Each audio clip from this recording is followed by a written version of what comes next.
Naikkan satu pujian ya. Betapa baiknya Engkau Tuhan, kasih-Mu tiada berkesudahan. Betapa mulia kasih-Mu Yesus, jiwaku diselamatkan. Hosana, ku memuji Tuhan. Hosana, ku tinggikan Yesus. Hosana, Hosana, Hosana. Betapa baiknya Engkau Tuhan, kasih-Mu tiada berkesudahan. Betapa mulia kasih-Mu Yesus, jiwaku diselamatkan. Hosana, ku memuji Tuhan. Hosana, ku tinggikan Yesus. Hosana, Hosana, Hosana. Lagi sekali. Betapa baiknya Engkau Tuhan, kasih-Mu tiada berkesudahan. Betapa mulia kasih-Mu Yesus, jiwaku diselamatkan. Hosana, ku memuji Tuhan. Hosana, ku tinggikan Yesus. Hosana, Hosana, Hosana. Mari kita berdoa. Bapa di surga, kami bersyukur karena saat ini kami boleh berkumpul bersama-sama dalam anugerah Tuhan. Sungguh Tuhan baik untuk kami semuanya, sehingga kami dapat kesempatan di hari kedua tahun ini. Tuhan menolong kami untuk mengerti kehendak Tuhan.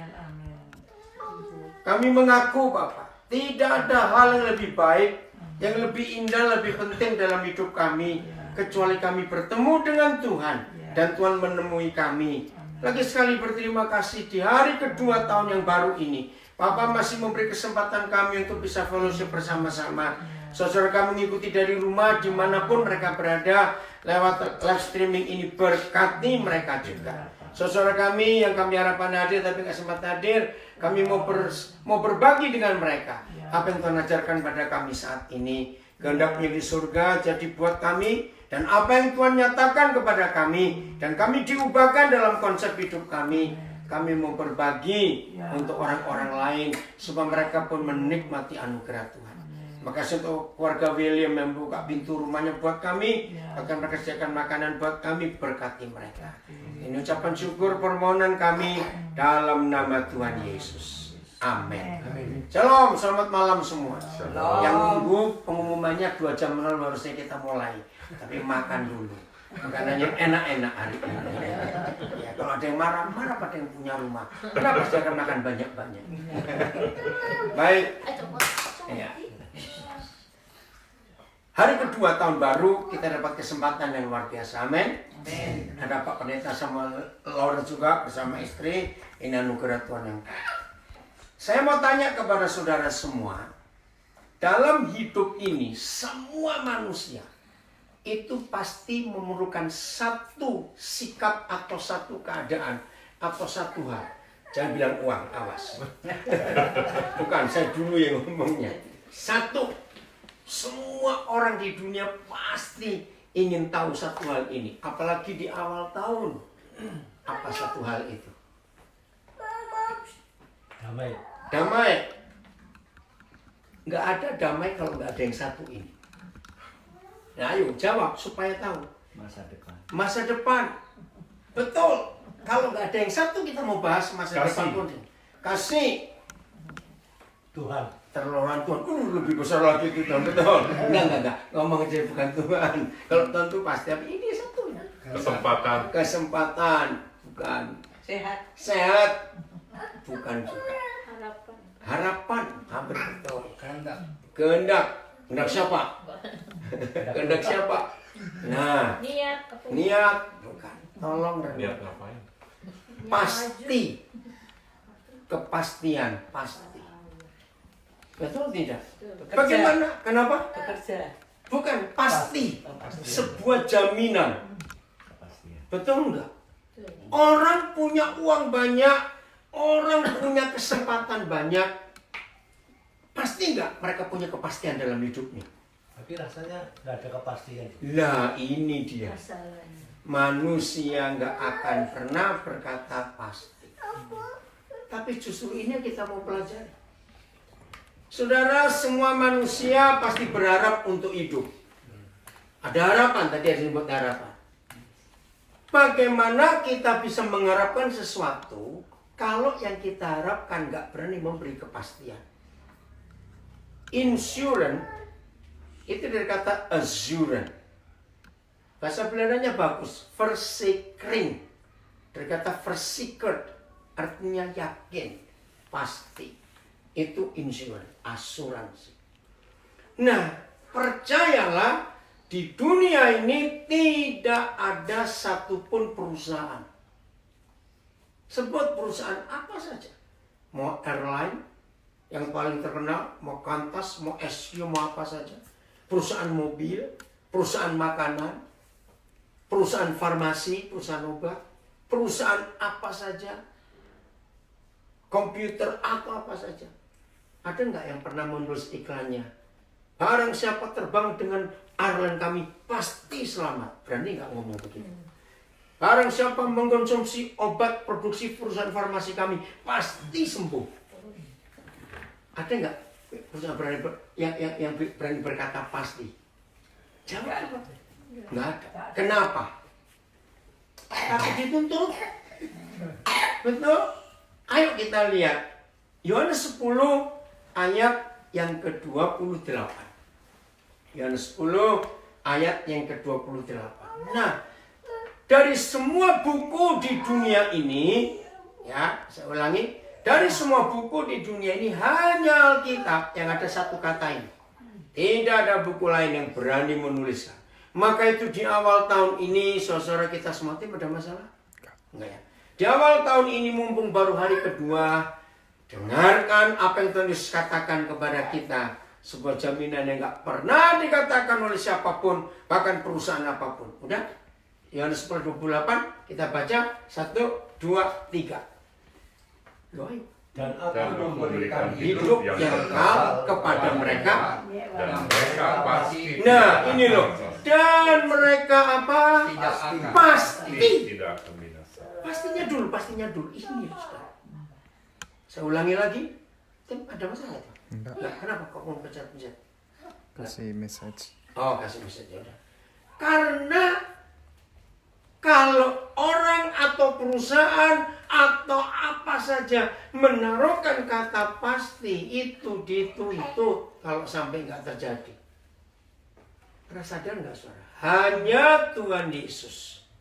Saya ulangi, hanya Tuhan Yesus satu-satunya pribadi di dunia yang bisa berkata pasti. Kok nggak ada yang amin nggak senang? Amin. Telat semuanya. Takut apa sih ini? Takut salah. Lu takut salah. Saya nggak marah kalau nggak salah. Saudara, betul nggak ini luar biasa loh. Ayo, mau khawatir apa lagi? Kalau Yesus Tuhan yang menyelamatkan kita, memberi jaminan. Ulangi lagi, belum selesai bukan? Dari depan, 1, 2, 3. Dan aku Aku memberikan berkata hidup yang kekal. Aku memberikan kepada mereka hidup yang kekal. Kepada mereka. Dan Dan- mereka pasti. Nah, dan mereka pasti tidak akan tidak akan binasa. Ada jaminan. Pasti. Nah, tapi manusia itu sudah dari dulu sering dibohongin. Betul tidak? Maka itu kalau ada orang berkata pasti, kita tuh nggak percaya. Mosok sih gitu. Loh, betul tidak? Lihat atau tidak? Karena di dunia itu cuma Tuhan kita nggak pernah bohong. Amin. Dia berjanji di kitab Bilangan. Tuhan bukan manusia, bukan anak orang. Kalau ngomong bolak-balik, Apa yang dikatakan gak dilakukan? Tidak. Dia itu Tuhan yang memberi kepastian dalam hidup kita. Saya ingin yakinkan saudara, ya, di sini hanya 2 orang, Timothy dengan Angelo yang belum punya anak. Semua kita punya anak.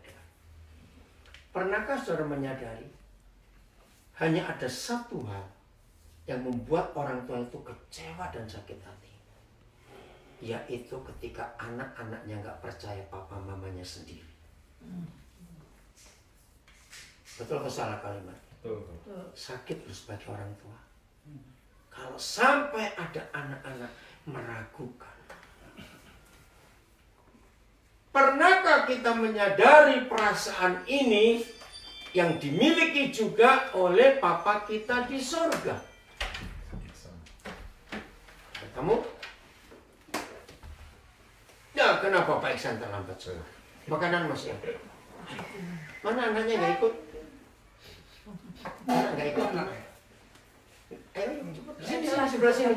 Ayo, depan. Situ. Ayo, cepat. Situ langsung. Sudah. Yang telat jadi bintang film. Ya, kita baru baca satu ayat. Yohanes 10 ayat 28. Coba lihat ya. Nah, saya ulangi lagi. Ini hal penting dalam hidup kita. Supaya kita itu menyadari betul. Saya ulangi, tidak ada hal yang membuat hati orang tua itu sakit dan kecewa terhadap anak-anaknya. Kecuali satu hal. Kalau anak-anaknya nggak percaya papa mamanya sendiri.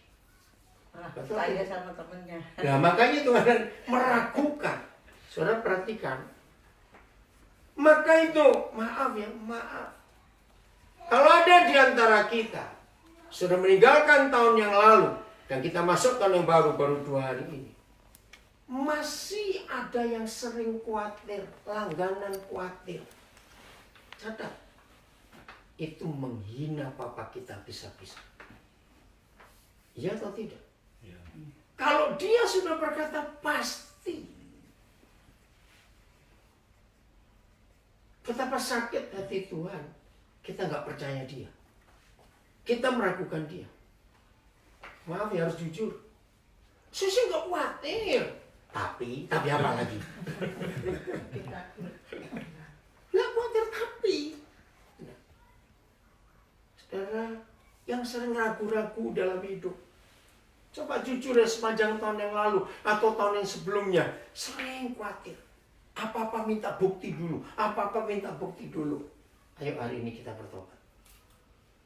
Kalau tidak ada orang lain kecuali selain Tuhan Yesus yang pernah berkata pasti, ya berarti kita harus mempercayai dia dong.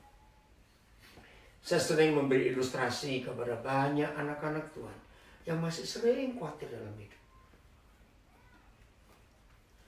Sebelum saya beri ilustrasi, saya beri contoh, memberi fakta dulu. Saya minta jawab jujur ya. Dan kalau ada orang yang harus bertobat, itu aja. Jujur. Kalau kita suruh milih antara Tuhan dengan jumlah uang yang kita punya, jujur. Saya tanya umum dulu. Yang namanya manusia lebih bisa percaya yang siapa? Uang. Uang. Betul, itu wajar, manusia kok. Tapi kan kita ini manusia yang lain. Ngerti maksudnya? Karena kita anak-anak Papa di surga yang sudah ditebus oleh hidup dan darah Yesus. Maka itu untuk pertanyaan kedua, saya tidak ingin saudara baik yang di rumah ngikutin maupun kita di sini jawabnya pakai mulut, dalam hati aja. Ya, mulai dari Pak Pendeta Samuel Lawrence sampai ujung Ibu Pendeta Samuel Lawrence ujung terus. Jujur ya, dalam hati jawab. Hari-hari ini termasuk yang di rumah. Kita sebagai orang yang mengaku anak Tuhan, murid Yesus, pelayan Tuhan, orang percaya kepada Bapa di surga. Jujur. Antara jumlah uang yang kita punya dengan Tuhan Yesus. Jujur dalam hati. siapa yang lebih kita percaya. Jangan lewat mulut supaya nggak tahu dosa atau supaya nggak salah. Ngerti pertanyaan saya? Sampai saya tuh sering berkata kepada banyak orang. Nah, kalau saudara apa itu kena ya bertobat lagi. Ternyata untuk mengetahui tekanan darah kita nggak usah pakai alat, tahu ya? Tekanan darah. Ternyata cek saldonya saja.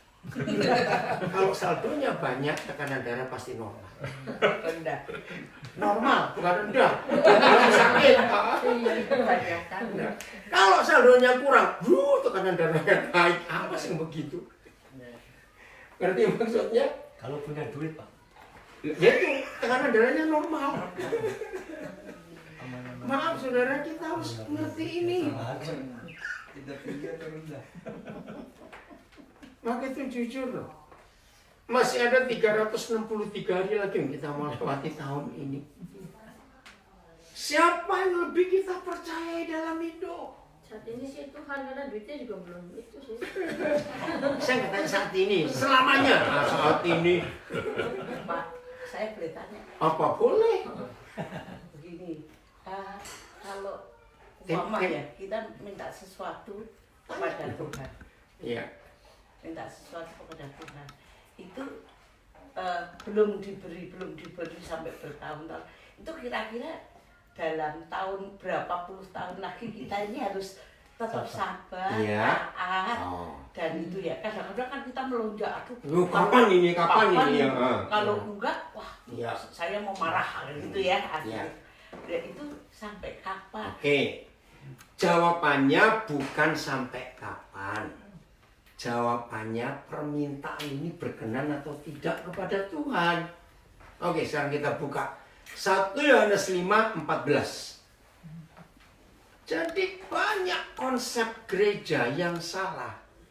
Maka itu ada lagu-lagu yang salah. Apabila kamu berdoa, mujizat nyata. Pret. Mintalah.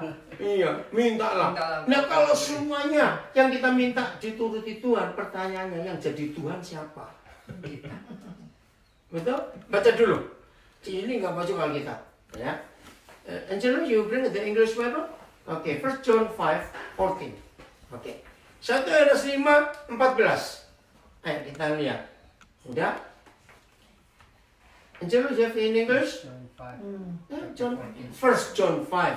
Dan inilah keberanian. Ya, ayo ulang, Thomas. Kepadanya. Inilah keberanian percaya kita kepada Bapa. Yaitu bahwa Ia mengabulkan doa kita. Ya. Jikalau kita meminta sesuatu kepadanya menurut kehendaknya. Coba cek bahasa Inggris supaya Angelo bisa ikut baca. Berarti menurut 1 Yohanes 5:14, apakah semua doa kita dijawab oleh Tuhan? Tidak. Yang kedua pertanyaannya, setelah kita baca ayat ini, maka itu sebelum kita berdoa, cari kehendaknya dulu atau berdoa dulu baru cari kehendaknya?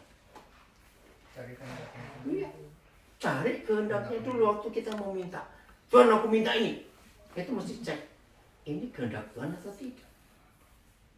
Kalau bukan kehendak Tuhan, mau 50 tahun pun ditunggu nggak dijawab. Ini konsep yang salah. Sungguh sudah banyak khotbah-khotbah yang merusak iman kita. Jadi sebelum kita berdoa, cek dulu ini kehendak Tuhan atau tidak. Contoh, sekaya-kayanya orang tua kaya, apakah permintaan anaknya semua dituruti? Tidak. Kayak Cik Yuni misalnya kaya, semua anak permintaan dituruti. Nah, kalau itu mencelakakan, nggak mungkin dong. Jadi jelas Yuni, tidak semua doa kita dijawab oleh Tuhan. Jadi masalahnya bukan nunggu kapan dijawab, masalahnya dicek dulu. Yang aku minta ini cocok nggak dengan kehendak Tuhan? Jelas ya? Ya. Ada yang lain lagi mau tanya? Ayo kita harus mikir. Saya jelas ya. Iya. Saya waktu berdoa juga tahu persis. Ya. Cuman kok kadang-kadang ini ada ngancam. Itu nggak pasti, nggak percaya. Seperti saya beri contoh sekalian Iya. aja. Ya. Saya itu kepengen, kan saya punya rumah di Indonesia. Ya. Sekarang kan saya sudah di Australia. Mm-mm. Nah, terus rumah itu mau dijual gitu ya. Ya. Kok kok udah bertahun-tahun nggak laku. Kasih orang aja kalau nggak laku-laku. Loh, betul nggak? Ngapain susah-susah? Untuk kemuliaan Tuhan, kasih orang. Kalau memang sudah bertahun-tahun nggak laku-laku, gampang. Nah ini yang susah. Saudara, maka itu tunggu Tuhan apa saja biar kedatangan yang jadi. Kata ini bukan punya kamu sih. Ya, punya dia kok. Ya. Oke ya. Nah, jadi tidak semua yang kita doakan harus Tuhan jawab. Jelas sampai sekarang? Yang penting ada kepastian. Tuhan kita memberi kita jaminan yang luar biasa. Nah, kembali. Mengapa faktanya kalau ada uang banyak dan ada Tuhan? Kenapa manusia lebih mempercayai uang yang pasti daripada Tuhan? Nah, kalau iman kita, kalau konsep hati kita, kalau pikiran kita masih lebih mempercayai uang dari Tuhan. Maaf saya harus ngomong. Maka sepanjang tahun ini orang itu akan ketemu banyak masalah. Karena dipercayai bukan Tuhan. Tapi the amount of money. Betul? Ingat tuh, Tuhan itu cemburu. Betul? Tuhan itu cemburu. Kita harus tahu, coba buka Ulangan Keluaran 34 ayat 14. Coba lihat, Keluaran 34 ayat 14. Jangan main-main. Kau tahu mas ada bahasa Inggris nggak supaya Angelo bisa baca coba? Exodus 34:14 Angelo. Ayo, ulangan lagi. Keluaran 34 ayat 14. Ada? Mudah-mudahan betul. Ada nggak? Baca. Please read it, Angelo. Iya. Exodus 34:14. 34. Mudah-mudahan betul ya. Namanya ada nama cemburuan nggak? 34. Di situ ada nama Tuhan itu cemburuan nggak? Coba lihat Alkitab. Iya. Ya, oke. Angelo, please read in English. Safir, kenapa kamu? Sebentar ya. 34:14. Oke, please. Loudest, please. For you shall worship no other God, for the Lord, No other God, Lord, and then? his name is jealous. Now, his name is jealous. And then? Let's finish it. He is a jealous God. Nah, he is a jealous God. Oke. Saudara, jangan anggap semua nama Tuhan kita itu bagus-bagus. Nama yang paling jelek di dunia adalah nama cemburuan. Coba, sebenci-bencinya orang tua pada anak yang dilahirkan. Mau kasih nama cemburu? Saya tanya kok. Mau nggak orang tua kasih nama anaknya cemburu? Saudara, renungkan. Salah satu nama Tuhan kita adalah jealous. Cemburu. Nah dia cemburu kepada siapa? Kita buka. Bukan setan. Saingan. Ya, saingannya. Kita buka. Matius 6 ayat 24. Kenapa Tim? Cari kabel satu. Enggak. Ayo, Matius 6 ayat 24. Matthew 6:24. Angelo. Sudah? Oke, please read it. And no one can serve two masters. Nah, lihat tuh. No one, nggak ada seorang pun bisa melayani mengabdi pada dua tuan. Two masters. Pelan-pelan. Ingat, di dunia ini hanya ada dua tuan. Bukan 3, bukan 4, bukan 5. 2. Who and who? For either he will hate the one and love the other. Nah, the one.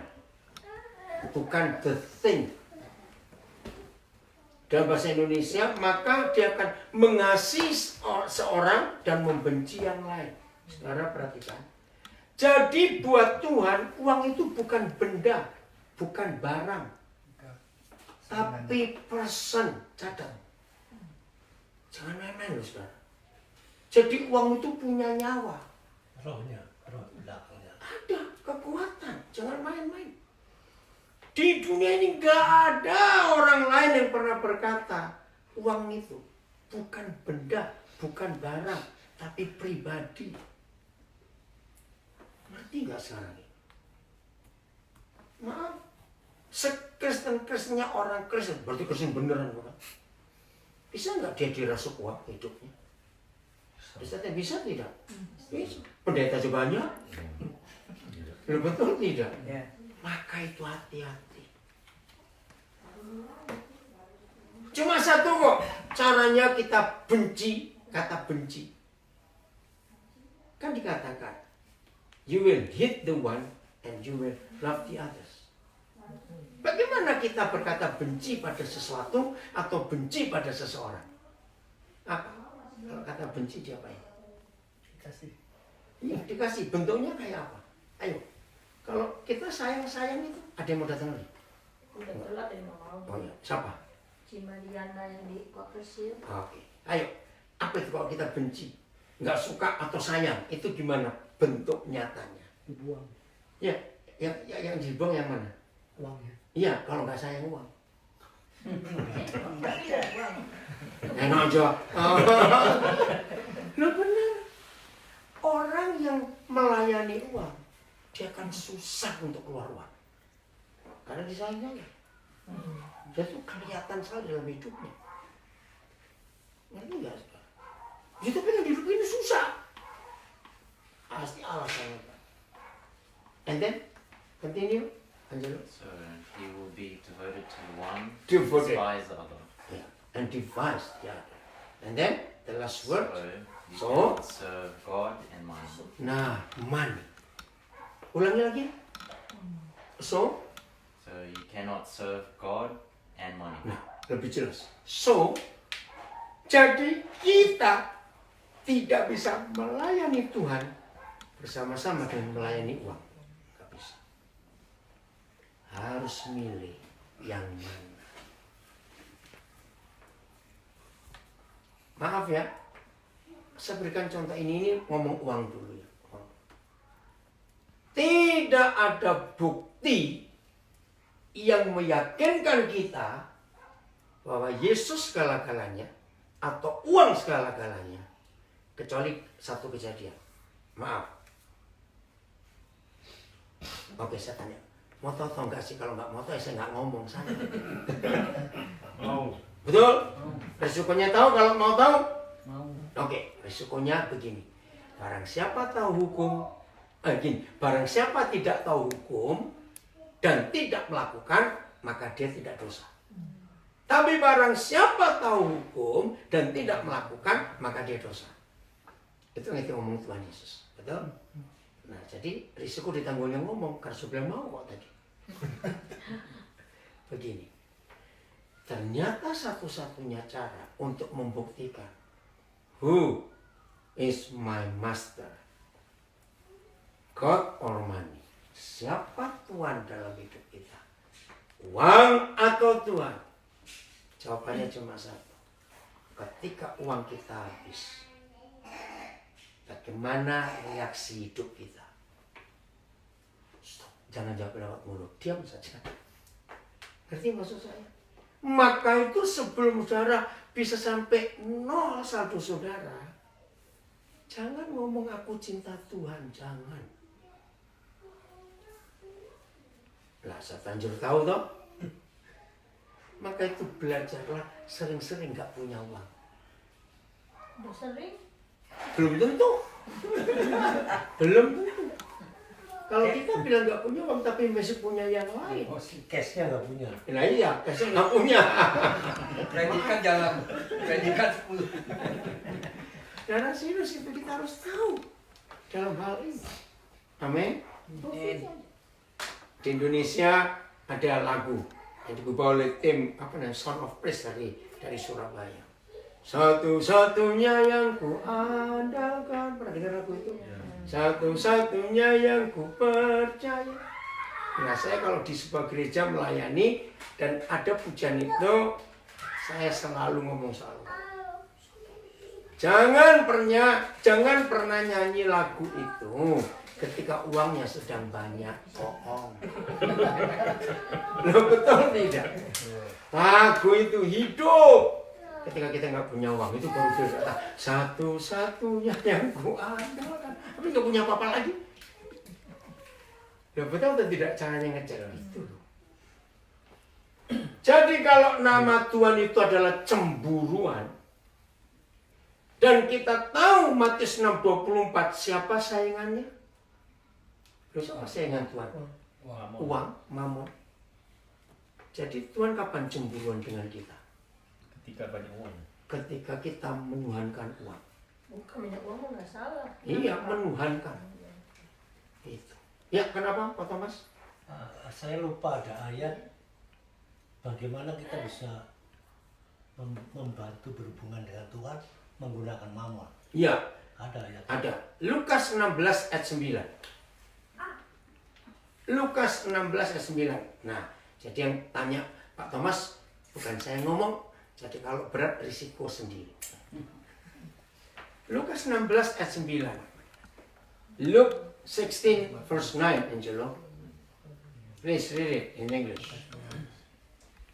And I tell you, I told you, make friends for yourself Yeah. by means of unrighteous wealth. unrighteous wealth. Siapa itu? Mamon. Mamon. Terus, continue. So that when it fails, they may receive you into the eternal dwellings. Lukas 16 ayat 9, Fer. Mudah. Ikatlah persahabatan dengan mempergunakan uang yang tidak jujur. Kenapa hanya uang yang disebut tidak jujur? Kenapa? Sebab satu-satunya benda yang paling banyak dipalsu itu uang. Betul tidak? Gak ada barang yang lebih banyak dipalsu kecuali uang. Maka itu. Jadi dia itu nggak jujur. What in English? Angelo? Sorry. In English, what would you say? Make a friend with Oh, unrighteous wealth. unrighteous wealth. Aneh. Jadi satu-satunya barang banyak dipalsu itu uang. Unrighteous, nggak jujur. Tapi maksudnya bukan carinya tidak jujur itu. Sama-sama. Kalau cari nggak jujur bisa lagi juga. Tapi barang itu yang nggak jujur, uang itu. Maka itu ketika orang kerasukan uang, dia jadi nggak jujur dan jadi jahat. Betul kalimatnya saya ulangi. Maka itu kalau ada orang kerasukan uang, tau ya, orang itu pasti nggak jujur dan jadi jahat. Suami istri jadi cheating, bohong, sembunyi. Betul? Ada nggak suami istri nggak jujur dalam soal uang? Kalau saya tanya ada nggak? Banyak. Maka itu kalau saya konseling pranikah, saya harus tanya dulu.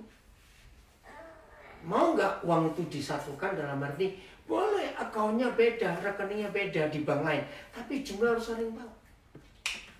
Bahkan orang tua calon pengantin pun kalau saya konseling pranikah, saya akan tanya, apalagi kalau saya tahu yang satu kaya, yang satu pas-pasan. Yang kaya saya akan tanya orang tuanya. Maaf ibu bapak, nanti kalau anak-anak menikah, sebagai orang tua kan kasih nggak? Ya pasti anak. Pertanyaan penting saya. Nah, yang bapak ibu kasih itu untuk dia atau untuk mereka? Ini penting loh saudara. Begitu orang tua jawab enggak, untuk anak kami saja. Baik. Maka saya akan beritahu anaknya. Papa mamamu nanti waktu kamu menikah kasih sesuatu. Tapi bukan untuk kalian. Cuma untuk kamu.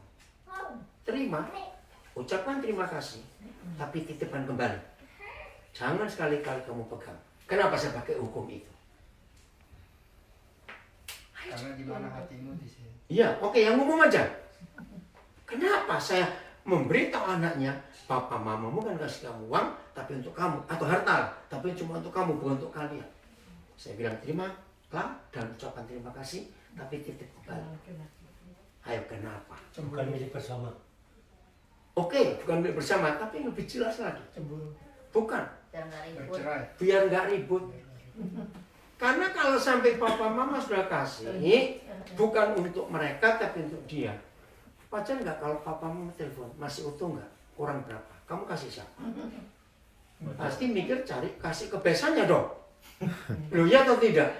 Wajar, itu wajar. Itu wajar saudara.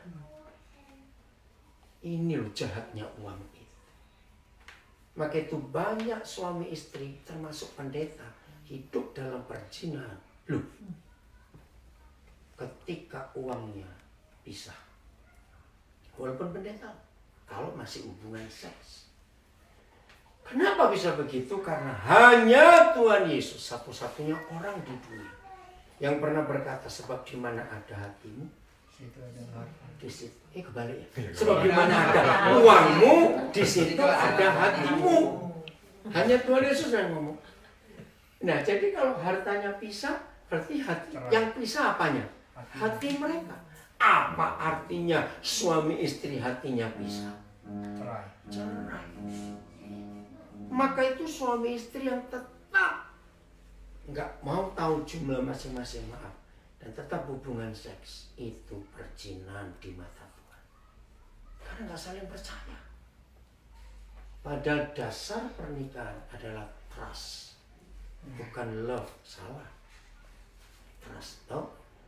Begitu orang Belanda kalau berkata menikah, ik ben getrouwd. Trouw itu trust. Jadi orang Belanda berkata, aku tuh mau setia dengan kamu, aku tuh mau percaya dengan kamu. Harus termasuk uang. Sampai hari ini walaupun nggak banyak, ada pendeta yang suami istri uangnya itu terpisah. Aneh. Maka itu pernikahan yang seperti ini tolong catat. Pasti masalah akan nyambung, sambung bersambung. Karena nggak ada ikatan hati. Dan itu bahaya sekali. Saya pernah buat research. Kalau sukacita manusia, ini umum manusia. Kalau manusia bisa bersukacita, umum, itu pasti uangnya lebih banyak. Maka itu hati-hati. Sukacita kita karena apa? Sampai riset saya itu anjing. Kalau orang itu punya anjing, anjingnya pun tahu kapan bosnya lagi punya duit dan nggak punya duit. Serius. Cek aja. Gini cek ya. Orang yang lagi duitnya banyak, gembira nggak? Umum. Nah, jadi waktu pulang, anjing kan tahu ini mobilnya bos atau mobil nyonya, hafal mesinnya. Nanti maksud saya? Iya. Oke. Gitu, oh nyonya pulang. Anjing di ruang tamu. Dia nguping dulu. Kalau matikan mesin bagus, buka pintu, nutup pintu mobil bagus, buka pintu rumah, nyanyi-nyanyi, siul-siul. Anjing langsung batin, lagi punya duit. Lo serius, saudara, saya pernah tes itu. Tapi kalau buka pintu, jeder nutupnya, nendang pintu masuk. Wah, kenapa? Anjing langsung masuk kolong meja, takut nendang dia, lagi gak punya duit. Keren ya, anjing aja tahu loh. Maka itu sukacita kita karena apa? Berbahagialah kita dan terpujilah nama Tuhan.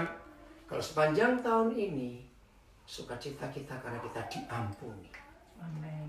Kalau sukacita kita karena aku ditebus, aku dibebaskan dari dosaku yang banyak. Walaupun gak ada duit, tetap bersukacita. Nah itu baru benar. Kita mau berubah? Mau. Mumpung baru tanggal 2. Ayo kita melatih hidup kita sepanjang tahun ini. Bagaimana? Maka itu saya ulangi lagi. Sering-seringlah mengenolkan saldo. Nah, yang paling susahnya itu sudah. Nah ini kemarin kami ke Australia kan berangkatnya dari Denpasar. Nah siapa yang antar kami terakhir itu yang berhak pegang ATM saja. Besok saya antar pulang deh. Loh, uangnya di ATM di sana. Yang kamu kebalik. Nah ternyata yang saya pegang ATM itu tadi pagi berangkat ke Jawa, Banyuwangi ke Surabaya. Terus dia bingung, mau titipin siapa? Sebentar, besok yang jemput saya siapa ya? Nah, saya tanya sama jemput, oh ternyata ada orang namanya Milka. Ya udah, kamu telepon kasih aja. Kenapa saya suka titip ATM? Kalau saya mau keluar negeri, kan nggak kepake orang di luar negeri, sayang dong anak potongan banyak ambil di sini. Lebih baik saya tinggal. Siapa saja yang ngantar kami, saya terakhir ke airport, dia berhak pegang. Siapa? Pinjam nggak tapi Pak? Oh, dikasih dong. Ya ngapain kalau masalah cuma ATM saja itu. Ini saya kasih. Udah kasih Pak Thomas sama saya deh. Kalau dari Indonesia, Bu. Iya, Ini kok pindah. Indonesia. Suruh bikin aja di sini. Ada, tapi bukan Iwan di Brisbane yang saya. Oh, isiin. Bos yang ribut. Ribut aja. Pakai klik BCA gitu. Ya, ini luar biasa. Nah, satu kali ada pengusaha toko bahan bangunan di Tangerang. Saya nggak kenal, nggak tahu dekat, cuma tahu. Nah, hari itu mereka sedang perlu saya betul-betul. Aduh, tapi waktu saya ini satu-satunya waktu ya udah kalian antar saya ke airport karena saya mau keluar negeri. Ya udah, mau nggak mau. Oh ya baiklah. Kebetulan rumah kami Tangerang yang ngedrop Pak Daniel, langsung kami puji Tuhan. Ngomong di mobil, terus saya kasih 4 ATM saya. Dan nomor Mandiri, BNI, BCA. Banyak pindah. Ya, pennya sama, pen saya itu tanggal lahir orang tahu semua kok. Enggak apa-apa. Udah. Loh, kenapa? Dia nggak tahu. Oh, saya lupa beritahu. Ini prinsip saya kalau saya keluar negeri, siapa saja yang nganter itu berat pegang ATM saya. Terus, nah ini pennya dan tiap 2 hari tolong cek saldonya berapa.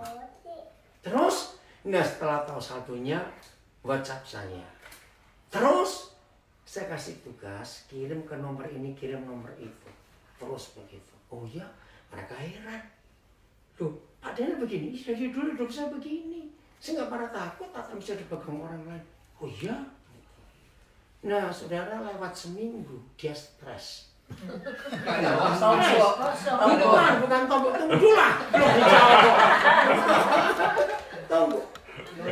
Karena kalau pas lagi sibuk juga, oke gini aja, saya titip dulu. Kalau ada di BCA, kirim BCA nomor ini ke siapa? Siapa ini saya kirimin dulu. Kaget dia. Udah dikirim segini banyak. Yang masuk cuma segini. Terus gimana? Ya tunggu, siapa yang tunggu sampai. Ini anak saya ini sering bawa ya Tim ya, ingat dulu ya. Saya pernah bawa toh. Siapa saja. Jadi yang tahu ATM saya dalam itu ratusan orang. Saya nggak pernah takut itu hilang, nggak pernah takut. Saya dengar. Hanya satu alasan orang berani titip ATM-nya ke orang lain. Kalau sering nggak ada isinya. Itu baik. Betul atau tidak? Kalau sering ada isinya, mikir. Ya ini luar biasa. Ya apa itu kamu Sabir? Udah usah kotor bahasa ini. Iya, dibuang aja. Ya, jelas ya saudara. Maka itu setan itu marah dengan saya luar biasa. Kenapa? Saya nggak pernah sayang dia. Tadi ini, ya istri saya dengan anak kami ini ke Kemar. Nah waktu saya mau berangkat, yang nyetir itu anak saya punya cucu, anak saya punya anak masih kecil itu pertama kali saya. Terus saya janji, nanti kalau opa pulang, opa belikan kamu Lego. Nah sibuk baru tadi ini ingat, terus saya tanya Leno di sini ada Kemar. Ya udah, dan antar Kemar cari Lego. Begitu mau ke tempat Lego, lihat sebelah kanan, wih. Kok ada sandal murah cuma $5. Itu yang modelnya sama Birkenstock di Eropa 30 euro satu. Begitu lihat murah, beli banyak atau berapa pasang tadi itu. Yang ukuran gede-gede buat guru-guru di Papua habis $5. Itu cara saya itu. Mikir bagaimana orang lain yang perlu itu. Ngerti nggak contoh? Maka itu setan tuh jengkel lihat saya. Karena saya nggak pernah sayang dia. Saya cuma sayang Tuhan Yesus sama istri saya. Maka itu setan nggak suka, nggak peduli. Saudara bertahun-tahun di badan saya itu nggak ada uang. Dompet pun saya taruh tas. Dan tas saya nggak pernah ada resleting, nggak pernah dikunci. Itu kalau saya kemana-mana, banyak orang nggak kenal pun, Pak tas yang buka loh, Pak tas yang buka. Ya memang saya buka, saya belum begitu. Supaya diisi ya Pak. Kenapa? Dibuka supaya diisi. Jarang. Kapan sekali? Ya, ini lah isi martabak. Serius, saudara, maka hidup itu bisa luar biasa. Ingat, the jealous God. His name is jealous. Jangan lupa itu. Kepada siapa kita lebih mau percaya? Amin. Nah, ingat Lukas 16 ayat 9. Jadi uang itulah satu-satunya ayat dalam seluruh Alkitab. Uang itu untuk apa? Ini luar biasa. Hanya Tuhan Yesus satu-satunya pribadi di dunia yang memberitahu kita uang itu untuk make friends. Salah. Untuk jalin persahabatan. Dan itulah penginjilan. Jadi uang bukan untuk yang lain. Uang bukan untuk hidup. Salah. Dengarkan. Hidup itu karena Tuhan, bukan karena uang. Kok ada yang amin? Amin. Kalau hidup karena uang, tolong catat. Orang kaya nggak mati-mati. Uangnya banyak. Karena bisa beli umur. Karena uang untuk hidup. Tadi pagi saya sempat ke funeral untuk viewing. Aduh, dengar ceritanya, ini orang mau sehat, malah salah. Dia dapat tawaran untuk detox. Nah, rupanya salah dosis. Mau sehat jadi berangkat. Kasian bener. Ya udah, lanjut gimana? Oke, dengerin ini. Uang itu bukan untuk hidup dalam nama Yesus. Kalau masih ada di antara kita yang akan menikmati perjalanan sepanjang tahun ini dan saudara masih punya konsep, aku hidup itu karena uang. Jahat di mata Tuhan. Hidup itu karena anugerah. Loh, kok cuma Ibu Pendeta yang ngamen, betul? Hidup itu karena anugerah Tuhan. Betul? Ini loh. Apa yang kita mau pikir? Berapa tahun yang lalu di Surabaya ada peristiwa gempa. Orang kaya nggak tahu nomor berapa. Pasti di bawah, di atas bawah 5 ya. Antara 1 sampai 4. Kaya. Umurnya baru 41 tahun. Menyedihkan sekali. Dia mati karena demam berdarah. Nah, dia pikir cuma flu biasa. Kasih Panadol, kasih apa. Begitu sudah makin panas, tinggi bak ke Singapura, terlambat, trombosit habis terus mati. Bayangkan. Orang duit apa? Maka itu, uang tidak bisa beli nyawa, katakan amin. Maka itu jangan berkata untuk tahun ini, aku akan hidup kalau uangku banyak. Salah. Betul saya ngomong ini? Salah. Hidup ini hanya karena Dia yang mengasihi kita. Tolong pikir. Maka itu artinya jangan pernah khawatir kalau uang kita kurang. Oh, nggak ada yang ngamen. Betul? Jangan pernah khawatir. Karena siapa tadi? Ayat pertama kita baca memberi kepastian. Loh, siapa memberi kepastian? Tuhan Yesus. Oke, kembali ke Lukas 16 ayat 9. Maka suatu hari the unrighteous wealth failed, kata itu. Ketika uang itu gagal menolong kita yang punya uang. Artinya apa? Uang gagal menolong kita. The unrighteous wealth failed. Artinya apa? Memberi hidup. Iya, apa? Kalimat lainnya, kata lainnya. Mengkhianat. Bukan. Ketika uang itu nggak bisa menolong kita lagi, ya apa? Bukan Meninggal. death, mati, meninggal. Maka itu sekaya-kayanya orang kaya tetap mati. Betul? Waktu itu saya sering tanya kepada banyak orang. Ini di Indonesia ya, di Australia nggak berlaku pertanyaan. Jadi menurut saudara, yang cepat mati itu orang kaya atau orang miskin? Yang matinya cepat? Orang kaya. Enggak, orang miskin. Orang kaya matinya lama karena diperpanjang terus berobat. Betul nggak? Kalau orang miskin di Indonesia ya pasrah mau apa lagi. Beda bukan? Lebih cepat lebih bagus. Loh, ya, tapi ini masalahnya. Kalau uang ada, nggak mungkin nggak berobat. Nggak ada uang kok. Anak-anak bisa marah juga itu. Kejam sekali kita. Masa papa kita nggak diobatin? Tapi kalau di sini kayaknya jarang orang mati itu jarang. Beda sama Indonesia. Loh makanya itu orang yang duitnya banyak itu matinya susah, betul. Karena kan hidup sehat, ini dijaga, itu ada insulin semuanya, betul. Mungkin maksud sini karena nggak biaya dokter apa ya? Nggak biaya dokter. Australia. Dia lagi bilang di sini. Kalau kita bangun pagi terus nyetel itu apa TV di Indonesia itu isinya cuma orang Itu kan orang kecelakaan, orang miskin, iya mati, kan orang miskin di sana. Maka itu matinya cepat. tabrakan apa Lah ya, terus orang miskin itu matinya cepat sih. Yang orang kaya matinya lama karena diperpanjang terus. Berarti ya, maka itu hati-hati dengan uang. Nah, ketika kita hidup, lagi selalu Lukas 16 ayat 9, ketika kita masih hidup dan kita punya uang, dan uang itu kita pakai untuk make friends, menjalin persahabatan. Dan suatu hari uang itu tidak bisa menolong kita lagi. Maka kita akan terima di kemah abadi.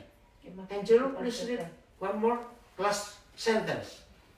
Luke 16:9. Ya, ya, 9. The last sentence. Jelas. And I tell you, No, the last sentence. Jelas enten.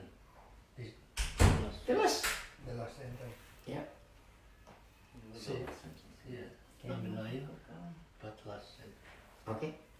so that when it fails, Ya, nek. they may receive you into the internal dwellings. They may receive you in the internal dwelling. Maka orang yang punya duit dan selama masih hidup menggunakan uangnya untuk penginjilan make friends, maka suatu hari uang itu nggak bisa menolong lagi. Maka orang itu diterima di kemah abadi, the everlasting dwelling. Mana itu? Rumah kekal, rumah abadi di mana? Surga. Sekarang kita balik. Kalau ada orang selama hidup uangnya banyak tapi nggak dipakai untuk penginjilan, disimpan untuk diri sendiri saja. Dan walaupun Kristen, walaupun pendeta, maaf. Dan ketika orang itu mati, apa lawan katanya? The everlasting dwelling. Hell. Hell.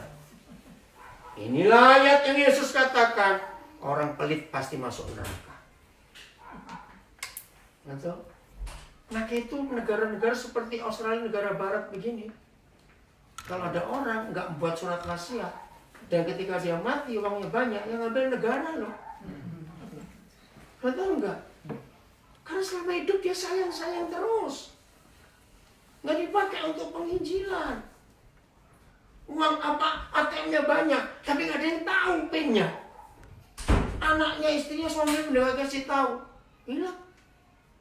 Nanti, maka itu ini pilihan kita. Di awal tahun ini, puji Tuhan kalau Tuhan memberikan kita kesempatan untuk bisa only serve one master. Amin. Hanya mau melayani satu Tuhan saja. Sama tahun baru buat kita semua. Jadikan Yesus tetap satu-satunya Tuhan dalam hidup kita. Ajari anak-anak kita, hidup dalam keluarga kita semuanya. Jangan cuma ngomong uang, jangan. Ngomong soal hidup ini. Amin. Maka hidup ini akan jadi indah dan menyenangkan luar biasa. Selamat tahun baru, Tuhan memberkati kita semua. Biar bisa dimatiin dulu. Hidup takut akan Tuhan, maka janji Tuhan luar biasa buat kita semua. Jadi yakin siapa memberi kepastian? Yohanes 10 ayat 28. Pasti tidak akan binasa. Hidup dengan penuh kepercayaan. Pak Pendeta Samuel berdoa untuk kita semuanya. Oke? Ayo, Ya. kita berdoa. Ya. Bapa, kami ucapkan syukur, terima kasih. Ya. Hari kedua dalam tahun baru ini, kami boleh memasuki sesuatu yang kami tidak tahu tadinya. Sekarang kami lewat pemberitaan firman Tuhan, kami tahu hidup ini adalah suatu kepastian yang utama dan yang pertama dalam hidup ini. Tapi kami tahu Tuhan yang memberikan kepastian kepada kami.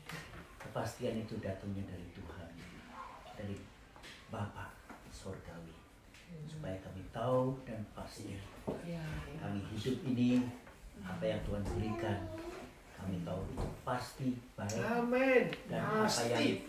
Tuhan berikan itu pasti kekal. Ya.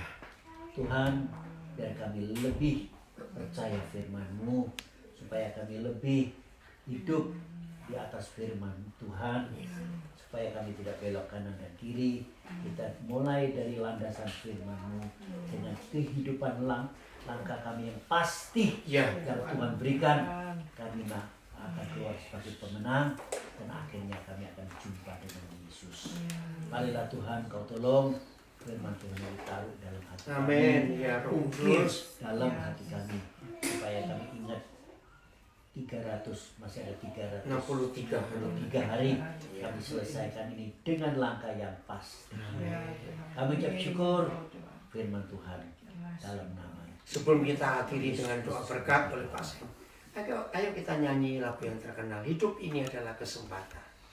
Hidup ini adalah kesempatan. Hidup ini untuk melayani Tuhan. Jangan sia-siakan waktu yang Tuhan beri. Hidup ini harus jadi berkat. Oh Tuhan, pakailah hidupku selagi aku masih kuat. Bila saatnya nanti ku tak berdaya lagi, hidup ini sudah jadi berkat. Lagi sekali. Hidup ini adalah kesempatan.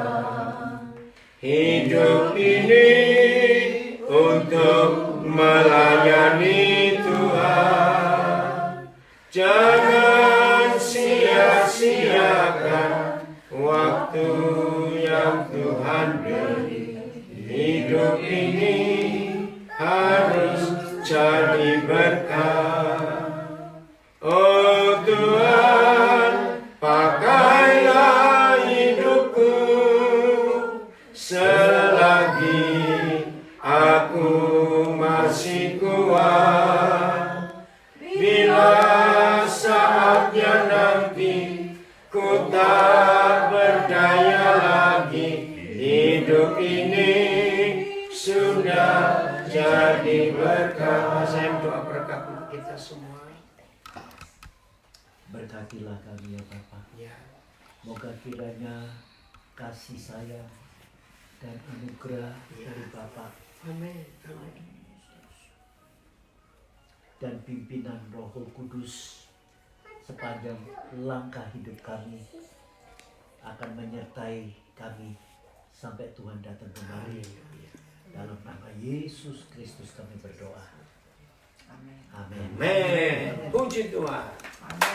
Tepuk tangan. Mau makan lagi.